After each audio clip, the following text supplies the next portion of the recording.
Hi friends, welcome to my YouTube channel. ఈ video నందు school assistant maths సంబంధించినటువంటి probability chapter నుంచి వచ్చినటువంటి ప్రీవియస్ క్వశ్చన్ ఏ విధంగా రావడం జరిగింది, దాని యొక్క సాధనను ఏ విధంగా తెలుసుకోవచ్చు నేర్చుకుందాం. 5 digit numbers can be formed from the digits 0, 2, 3, 4, 5. One number is selected at random. The probability that is divisible by 5. 0, 2, 3, 4, 5 అంకెలతో ఒక 5 అంకెల సంఖ్య ఏర్పడింది. వాటిలో నుండి యాదృచ్ఛికంగా ఒక సంఖ్యను ఎంపిక చేసినట్టయితే ఆ సంఖ్య 5 చే భాగించబడటం గల సంభావ్యత ఎంత? ఇది మన క్వశ్చన్. ఇందులో 5 డిజిట్స్ ఇచ్చిండు. ఆ 5 డిజిట్స్తో 5 డిజిట్ నెంబర్ రాయాలి. సో మనకి ఇక్కడ మామూలుగా ఒక ఫార్ములా ఉంటుంది. ఏది ఫార్ములా అంటే, ఒకవేళ 0 లేకపోతే ఫర్ ఎగ్జాంపుల్ 2, 3, 4, 7, 9 ఇలా 5 డిజిట్ నెంబర్స్ ఉండి, ఈ 5 డిజిట్స్తో 5 డిజిట్ నెంబర్స్ను ఎన్ని రాయవచ్చు డిఫరెంట్గా అంటే, మనము 5 ఫ్యాక్టోరియల్గా రాయొచ్చు. 5 ఫ్యాక్టోరియల్గా రాయొచ్చు అంటే 5 డిజిట్స్ని తీసుకుని ఆ 5 డిజిట్స్తో 5 డిఫరెంట్, ఇక్కడ మనం డిఫరెంట్ నెంబర్స్ ఎన్ని రాయొచ్చు అంటే 5 ఫ్యాక్టోరియల్ రాయొచ్చు. అంటే మరి 5 ఫ్యాక్టోరియల్ అంటే ఏమొస్తుంది? 5 into 4 into 3 into 2 into 1. So 5 4 20, 23 60, 62 120. 120 different numbers 5 digit numbers రాయొచ్చు. అయితే మన లెక్క లోపల ఏముంది? 0 కూడా ఉంది. సో 0 ఉన్నప్పుడు ఏమవుతుందంటే, మనకి లెఫ్ట్ నుంచి ఫస్ట్ డిజిట్ అనేది 0 ఉంటే అది 4 డిజిట్ నెంబర్ అవుతుంది, కానీ 5 డిజిట్ నెంబర్ కాదు. మరి ఇప్పుడు ఏం చేయాలంటే, ఇప్పుడు మనం ఒకసారి దీనికి ఒక మెథడ్ ఉంది. ఈ విధంగా ఇది 5 డిజిట్ నెంబర్ రాసినట్టయితే మనం ఈ ఫస్ట్ ప్లేస్ లోపల 4 డిఫరెంట్ డిజిట్స్ని రాయొచ్చు. ఓకే, అంటే 2 రాయొచ్చు, 3 రాయొచ్చు, 4 రాయొచ్చు, 5 రాయొచ్చు. ఇప్పుడు ఇందులో 2 రాసినాం అనుకోండి, ఒకవేళ ఫస్ట్ ప్లేస్లో 2 రాసినాం అనుకోండి, ఇంకా రిమైనింగ్ ఎన్ని ఉంటాయి? 4 ఉంటాయి. 4 రాయొచ్చు ఇక్కడ కూడా. నెక్స్ట్ ఇప్పుడు 2 డిజిట్స్ అయిపోయినాయి, ఇంకెన్ని ఉంటాయి? 3 ఉంటాయి. 3 డిజిట్స్ రాసినాం, ఇంకా 2 ఉంటాయి, 1.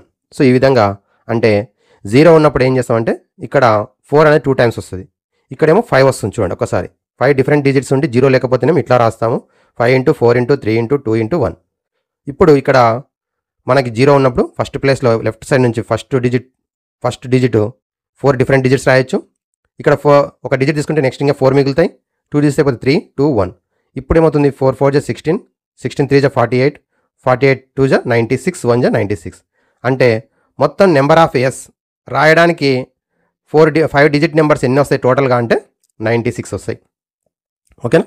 ఇది total number of outcomes. Total number of outcomes is 96. ఇప్పుడు మనకి నెంబర్ ఆఫ్ ఎస్ వచ్చింది. మనకు కావాల్సింది ప్రాబబిలిటీ. ఆ ప్రాబబిలిటీ ఏం కావాలి? 5తో డివిజబుల్ కావాలి, డివిజబుల్ బై 5. 5తో డివిజబుల్ కావాలి అంటే మనకి రూల్ ఏంది? Ones digit or ones place digit is 0 or 5. 0 అన్న ఉండాలి, 5 అన్న ఉండాలి. సో ఇక్కడ ఇచ్చిన దాంట్లో 0 ఉంది, 5 ఉంది. సో ఇప్పుడు 0, 5. ఇప్పుడు 0 రావడానికి ఎన్ని పాసిబిలిటీస్ ఉన్నాయి చూద్దాం. అంటే ఇప్పుడు ఈ 5 డిజిట్ నెంబర్స్ లోపల వన్స్ ప్లేస్లో 0 ఫిక్స్డ్ ఇది. అలాగే ఇంకొక దాంట్లో వన్స్ ప్లేస్లో 5 ఫిక్స్డ్, ఇక్కడ 5 ఫిక్స్డ్, ఇక్కడ 0 ఫిక్స్డ్. 0 ఫిక్స్ ఉన్నప్పుడు మనకి ఇంకా ఎన్ని డిజిట్స్ ఉన్నాయి? 4 ఉన్నాయి.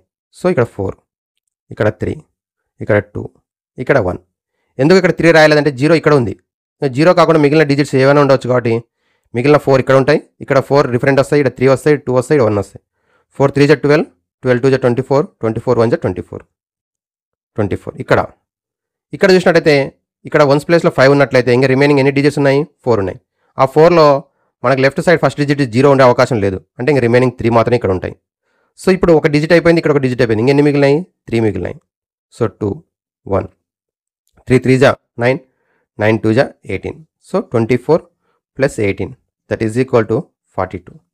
అంటే వన్స్ ప్లేస్లో 0 ఆర్ 5 ఉండేటువంటివి ఎన్ని ఉంటాయి మొత్తం అంటే 42. మొత్తం టోటల్ 96 లోపల వన్స్ ప్లేస్లో మనకి 0 కానీ 5 కానీ ఉన్నటువంటి నెంబర్స్ 42 ఉంటాయి.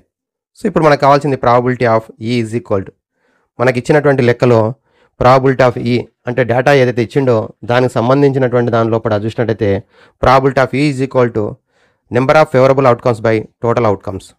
Number of E by number of S. Number of E favourable outcomes ఏముంది? మనకి 0 ఆర్ 5 రావాలి, లేదా 5తో డివిజబుల్ కావాలి. 5తో డివిజబుల్ కావాలంటే 0 ఆర్ 5 ఉండాలి. 0 ఆర్ 5 ఉన్నటువంటి అవుట్కమ్స్ ఎన్ని ఉన్నాయి? 42 ఉన్నాయి. బై టోటల్ అవుట్కమ్స్ ఎన్ని ఉన్నాయి? 96. Okay, so 42/96. 6 7 జా 6 16 జా. So 7/16. Option 1 is the correct option. Option 1. Okay, మనం ఇక్కడ ఏ విధంగా సాల్వ్ చేసినాం? ఇచ్చినటువంటి డిజిట్స్ 5 డిజిట్స్ ఇచ్చిండు. 5 డిజిట్ నెంబర్ రాయాలి. 5 0 కాకుండా ఉన్నట్టయితే 5 ఫ్యాక్టోరియల్, లేదా 5 × 4 × 3 × 1 ఈ విధంగా రాస్తాం. ఇప్పుడు 0 ఉన్నట్టయితే 0 అనేది లెఫ్ట్ సైడ్ నుంచి ఫస్ట్ ప్లేస్లో ఉన్నట్టయితే 4 డిజిట్ నెంబర్ అవుతుంది కాబట్టి ఇక్కడ 4 డిఫరెంట్ డిజిట్స్ రాయొచ్చు. ఇక్కడ 2 రాసినట్టయితే రిమైనింగ్ 4 ఉంటాయి కాబట్టి ఇట్లా రాసుకుంటాం. 4 4 3 2 1 96 టోటల్ అవుట్కమ్స్. ఇప్పుడు 5తో డివిజిబుల్ కావాలంటే 0 or 5 ఉండాలి. 0 or 5 ఉన్నట్టయితే 0 ఉన్నటువంటివి 24 ఉన్నాయి, 5 ఉన్నటువంటివి 18 ఉన్నాయి, టోటల్ 42. సో 42/96 డివైడ్ చేసి 7/16. Option 1 is the correct option. Thank you friends. Like, share and subscribe my YouTube channel.